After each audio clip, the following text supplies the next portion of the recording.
Short, sweet, and packed with nostalgia, For a Vast Future is an RPG throwback to the original Game Boy that smooths out all the rough edges that came with the technological and experiential limitations of the era. In other words, For a Vast Future is to original Game Boy RPGs what Shovel Knight is to NES platformers. And if that isn't enough to convince you to give the game a look, maybe the rest of this review will do the trick. Getting the obvious out of the way first, the game nails its intended visual style thanks to its simplistic visual design and limited color palette. Well, more accurately, color palettes, all of which harken back to the Game Boy Color and Super Game Boy. The team did a great job when deciding which graphical elements to keep authentic and which to modernize. The widescreen and high resolution is probably enough of a giveaway already, but this isn't an accurate Game Boy replication. It's a reflection of the era as viewed through nostalgia. I think this is worth noting because there's been a recent trend of indie games trying to accurately replicate not just the graphical style of CRT era games, but their screen types as well. And at least for the time being, I'm happy the Game Boy isn't getting that treatment. I will happily live without the terrible ghosting and the need to set the contrast constantly. What we do get are cute chibi character sprites and highly detailed enemies strongly reminiscent of the style from the first 3 Saga games, better known as the Final Fantasy Legend trilogy in the West. Actually, the game is packed with visual references to the era it takes inspiration from. Pokemon-style battle transitions spotted by specific enemies, a hoverbike reminiscent of the one from Saga, and a battle screen style heavily resembling Saga 3 were just a few I picked up on immediately. Speaking of the battle screen, the game only displays the first 4 letters of each character's name, as was common on the Game Boy and NES, despite the lack of screen crunch here making that unnecessary. The soundtrack adds to this aesthetic with some incredibly catchy MIDI loops that I still have stuck in my head days after I've stopped playing the game. It's a visual and tonal treat for those nostalgic for the Game Boy era.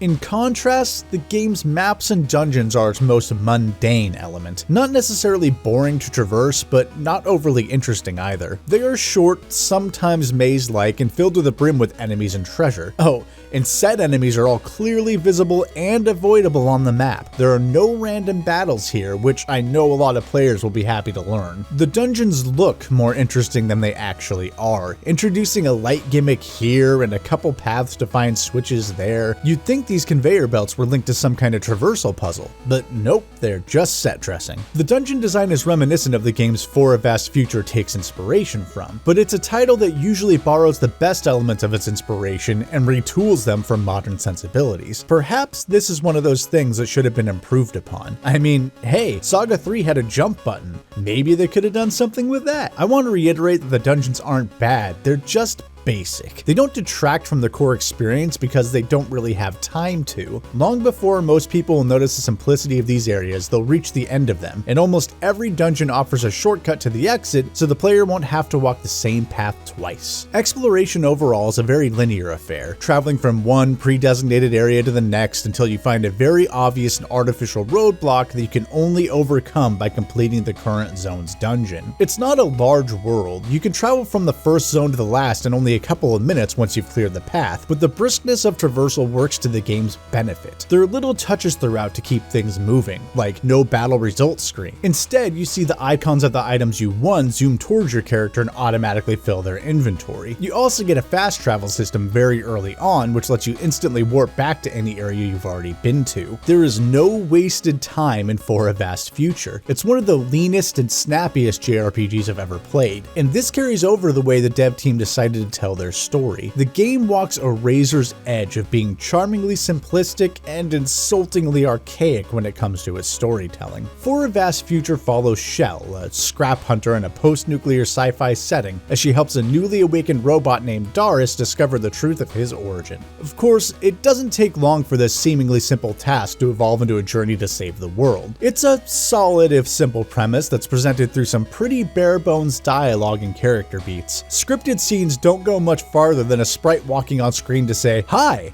I'm character, and this is my motivation. It's not very compelling on its own. If it weren't for the context of this being an intentional throwback, I would consider it quite lacking. But the attention paid to the world's backstory makes it clear that this was another intentional design decision, a feature, not a bug, so to speak. The game is light on characterization, dialogue, and active plot, but not on lore. There are pages upon pages of journal entries filling in the details of how the world ended up being the way it is. You can put the pieces together step by step on how the war played out and why it happened if you're interested in doing so. The main story becomes a lot more compelling with this added detail, and it did actually end up hooking me. Not so much because it's groundbreaking or supremely well told, but because it was novel to see a story of this type told in the context of an old school Game Boy RPG. This separation of swift scenes and limited dialogue from literal pages of lore dumping was clearly done for pacing reasons, and ultimately I feel like it pays off. Those who just want to focus on the gameplay can easily do so, but those who want more from the story can also seek it out.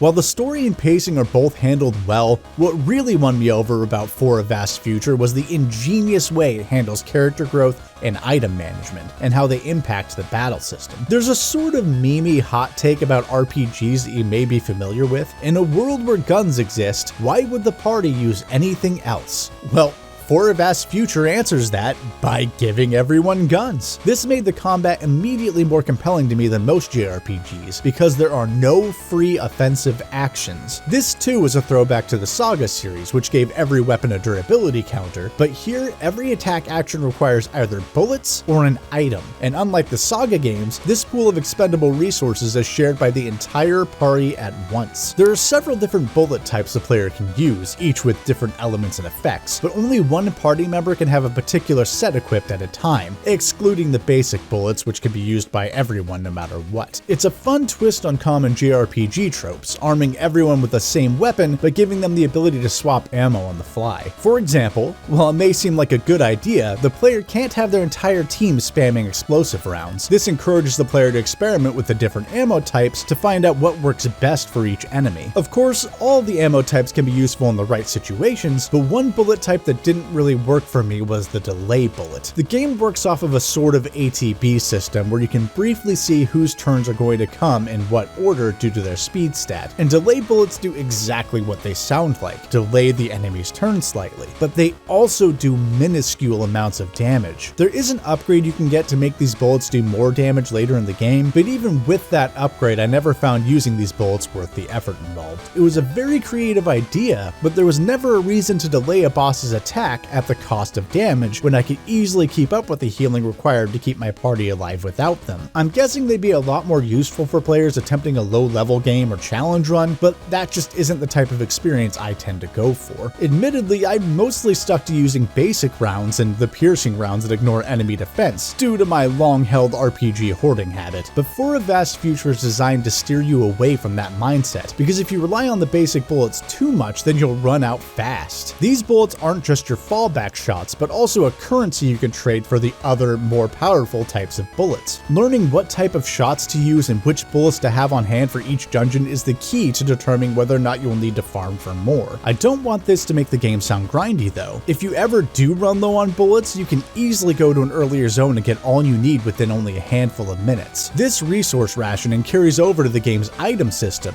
referred to as war gear in canon. You don't collect money in For a Vast Future. Instead, the player collects bullets, which I've already covered, and different kinds of scrap, which are used to make every type of offensive and defensive item in the game, assuming you found the proper schematics, of course. War gear plays a really big role in combat, replacing the JRPG norm of MP pools and special abilities with a series of healing items and explosives. The healing items are self-explanatory, restoring HP and curing status effects, though status effects were rarely a concern throughout my playthrough. The explosives, on the other hand, are a combat staple, used almost as frequently as bullets are, and much like bullets, they have unique qualities from exploiting different weaknesses to hitting all enemies at once. The only exceptions to the no free actions rule are the scanned command, which reveals enemy HP, weaknesses, and resistances, and the bandage command, which works the same way as Legend of Dragoon's guard command for those of you familiar with the game. It makes you take less damage for a round and gain back a small amount of HP. Admittedly, I never had a reason to use the bandage command except for when I wanted to skip a character's turn, but it's hard to hold that against the dev team here when it's an incredibly common problem the genre over. While very well considered and constructed, I did find the combat to be on the easy side, but that may have been my own fault. I spent a lot of time backtracking to make sure I found everything in every area, and I likely became overleveled in the process. However, up until the last dungeon or so, I still had to put at least some thought into my battle actions, choosing what targets to hit with what character and in what order so I could conserve as many items and bullets as possible. This kept me more interested in each combat encounter than I tend to be in most JRPGs, where simply spamming the attack button is all you need to win. The action economy really is the star of the show, and the character progression systems reflect that. You level up naturally through experience accrual, which is pretty standard for the genre, but on top of that you gain skill points which you can assign manually for each character. There are 5 skills you can level: one that increases the damage of your gun, one that increases the damage and healing of battle items, one that raises your defense, and one that raises your evasion. These are relatively standard, but the most interesting of these is the luck stat, which increases the character's chance at getting a freebie, a round in which they perform their action but miraculously don't expend the ammunition that should have been used. These rounds become surprisingly frequent if your luck stat is high enough, and each time I saw that little message pop up, I couldn't help but get excited that my investment paid off. The best part about the skill point system is that you can respec for free at any time. I made use of this a lot, retinkering my characters as they gain more skill points to maximize the benefit per point, and more importantly, changing my point loadout whenever I got a new weapon upgrade that changed how I would use each character in battle. Speaking of which, in lieu of traditional weapon and armor sets, every character gets a total of 6 permanent gun upgrades, each of which offers the player one of 2 benefits, allowing for a bit of personal customization. They vary from permanent stat increases to more unique effects, like giving a character 100% accuracy with their shots, or splitting the effects of all healing items to the entire party instead of a single target. Not far into the game, I had a dedicated grenadier, a dedicated group healer, and 2 firearm specialists thanks to this system. But upon reflection, I really didn't have much choice in the matter. Don't get me wrong, there is a little wiggle room for party customization. I could have slightly rearranged this configuration, perhaps add 2 grenadiers instead of 2 gunslingers, but there is a lot of overlap between character and gun upgrade abilities, and while I may have felt clever in the moment while building my team composition, the reality is that these are the only 3 builds the game actually allows for. Even this perceived limitation is ultimately a boon, as it plays into the game's greatest strengths, guiding the player in the right direction with a bit of a heavy hand, but without dumbing things down to the point of banality. There isn't a lot of replay value built into the party system, but for a first, and what will be most people's only playthrough, it works splendidly. The combat and character progression systems strike a harmonious balance by being streamlined without cutting down on strategic decisions. They also tie perfectly into the setting and story, which is something I always appreciate. On the off chance that someone from Retreaux Games watches this, kudos to you all. It's a level of design brilliance that is sorely lacking in most of the genre's heavy hitters, and you should all be very proud. It's probably pretty obvious, but I'd absolutely recommend For a Vast Future. It goes well beyond its gimmick of being a visual throwback to the Game Boy with its solid mechanics and surprisingly interesting, if brief, story. The game is brisk, but doesn't feel lacking in content, except perhaps the final boss, which I'm not going to spoil here, but I will say that it felt anticlimactic. It could have really used another phase. Why would you break that tradition? That borders on blasphemous. All jokes aside, what few gripes I have are massively outweighed by the level of thought, care, and polish that went into its design. And if it looks even vaguely interesting to you, it's well worth the 8 hours and $10 you will spend on it.